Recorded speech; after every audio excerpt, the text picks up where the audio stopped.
just did a concert here in Leiden. How long ago it was that you were in Holland with this band? It's quite some time ago, and I think then we only played Melkweg in Amsterdam. I think it was just the only show we did here. Oh no, I tell a lie. No, we were down near Eindhoven as well. We did a couple of shows. I forgot about that. But that has to be, I think, at least 10 years ago or so, something like that. You know, it's a long time back, yeah. And Leiden, I heard it's a very special place for you. It is, yeah. It's somewhere way back in the dim, distant past. I'm not sure exactly how far back. But yeah, my mother's surname was Leiden. And we were aware that, you know, her family somewhere in the past came from Holland, and it just makes perfect sense that this is obviously where they came from. So it was unfortunate it was raining so much today, because I really wanted to go out and have a look around the town, you know. Unfortunately, my mother's passed away, but my dad was really quite excited when he heard I was coming here, because he never got to come, and I don't think my mum ever did either. But yes, so it has got, even though I've never been before, it does have a special resonance for me, yeah. What was the reason why you started this band all those years ago? Realistically, when we were living in Northern Ireland at the time, and there was always a lot of civil unrest there. So the bands we liked, which were, you know, the original punk rock bands, if you like the Clash, the Buzzcocks, Sex Pistols, and people like that, we didn't think they would ever come and play in Northern Ireland. So we reckoned, you know, if we ever wanted to hear that music played live, we'd better do it ourselves. So we started out just by copying their songs and playing their songs, and it was just for fun, really. And then, you know, we wrote a couple of songs of our own. We met our first managers who encouraged us to write more, and we found that the more we wrote, the more our audience would come to us afterwards and say, you know, why don't you just play your own songs and stop playing those other things? So before we knew it, we'd become a real band. You know, it started for fun, and it became, you know, it started as a hobby and became a job. But it's a wonderful job to have. You know, I mean, it's still the best job I've ever had. You know. Johnny went out on a Saturday night and he never heard anybody, never started fighting. So Johnny was the same as you and me. Never heard anybody, never ran an enemy. Johnny.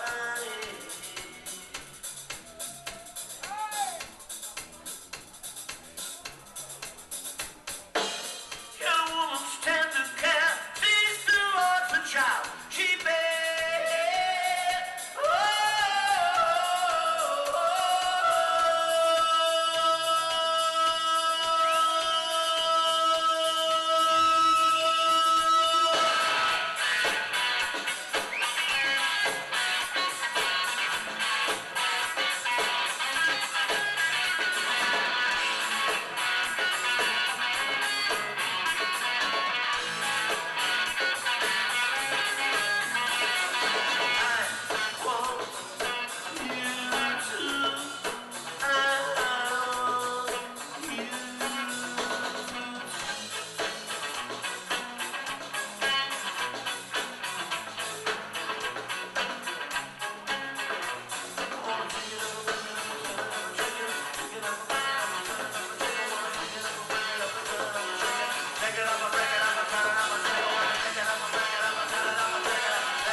How big is the influence of the Clash in this band? At the start, it was huge. At the start, they were, because much as we all admired and enjoyed the energy of punk when it started, and you know the fact that it was direct and it was raw and it was made by kids of our age at the time. There didn't seem to be any sort of real depth to it. You know, it was a lot of fun, but people didn't seem to be making any lasting point until we heard the Clash, and they obviously were writing songs about their lives and the difficulties they faced, and obviously that inspired us to do the same about our lives. And you know, that so from that point of view, it was an immense influence. I mean, I don't know stylistically, we probably did sound a bit like them, but you know, we sounded like a lot of bands, and a lot of the bands at the time sounded similar because none of us were very good players. You know, so you couldn't help but sound, you know, the way we did. We were rough and ready, like, you know, like most of those bands were. And a band like the Clash, it is a good example of a crossover band with influence of reggae music, soul music, and I think you can also hear it in your music. Yeah, I mean, I think that, once we discovered reggae music, particularly lyrically, we found we had a lot in common with it. I think that growing up in Belfast, and obviously we grew up in working class areas, I think that there were a lot of parallels between the two situations. I mean, obviously, Jamaica was very much a land divided. They had, sort of gangs of people that were pitched against one another, and pretty much along political guidelines as well. So, from that point of view, it was very, very similar. They had street violence, they had shootings, they had, and obviously, Bob Marley very famously united both Michael Manley and Edward Shag at a concert and made them hold hands and stuff to make the point that, they're all Jamaican and they should get along together. And that struck a big chord with us. I mean, because obviously we were growing up where, it seemed like nationalists and loyalists were, we were all people from the same city or the same area, and yet, we were divided on a couple of basic things. And it just struck us, that sort of the few differences that separated us were nothing compared to the number of similarities that we all shared. So yeah, I mean, obviously, like I said, lyrically more than anything else, reggae really struck home with us. Plus, they wrote some great songs. I mean, there were great tunes in there, So. And the political activism, is it still important for you? I think so. Yeah. I mean, it's one of those things. I've never been able really to write love songs. It's not something I can do. Anytime I try it, it comes out like bad schoolboy poetry. Like what? It's like bad schoolboy poetry. When you're like sort of 16 and you have to write love poems at school, it's just embarrassing. So, and it still comes out like that today.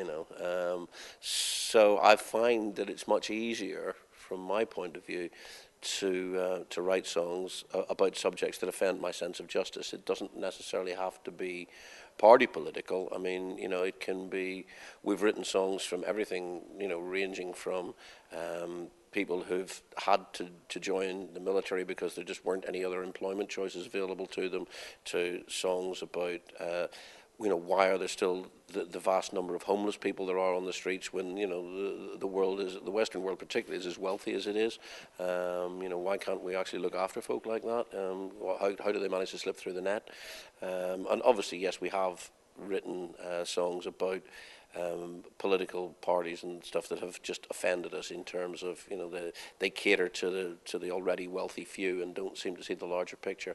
And I think particularly as I get older, I find that even more infuriating than I did when I was a young man, simply because I've lived through so many of them now, and they all seem to follow the same pattern, and you just think, why can't you actually solve some of these problems instead of, effectively lining your own nest? And I find it distressing, really.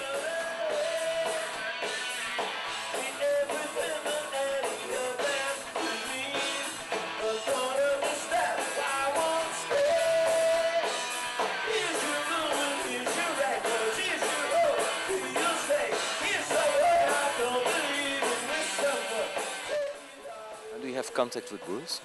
Yeah, actually, I just spoke with Bruce just before we came away, because we'd just finished 4 weeks in the United Kingdom, and we were just actually texting each other backwards and forwards because he was just starting a tour over there, just as we were getting on the bus to go to Paris to come across to Europe. So he was just sent a message through to wish us all the best, and obviously we sent the same back to him.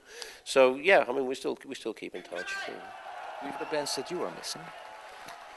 I never actually got to see the Ramones, which is a huge gap. It was great to see them. Yeah, everybody tells me that. Thanks for mentioning that. Yeah, so I never got to see them, and I would have loved to have seen them. I met a couple of them individually, but I never got to see them play. I've been lucky in so much as a lot of the bands I would have missed first time round have reformed. So I got to see and to meet the New York Dolls, who were fantastic, both in performance and as people. They were lovely guys, which was great. Obviously the Sex Pistols I saw when they reformed. We did a couple of shows with them. But realistically, yeah, I mean, I was lucky enough. I saw Bob Marley play.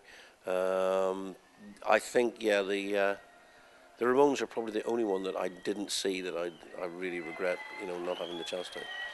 Well, apart from, it would have been nice to have seen Elvis Presley, I suppose. But,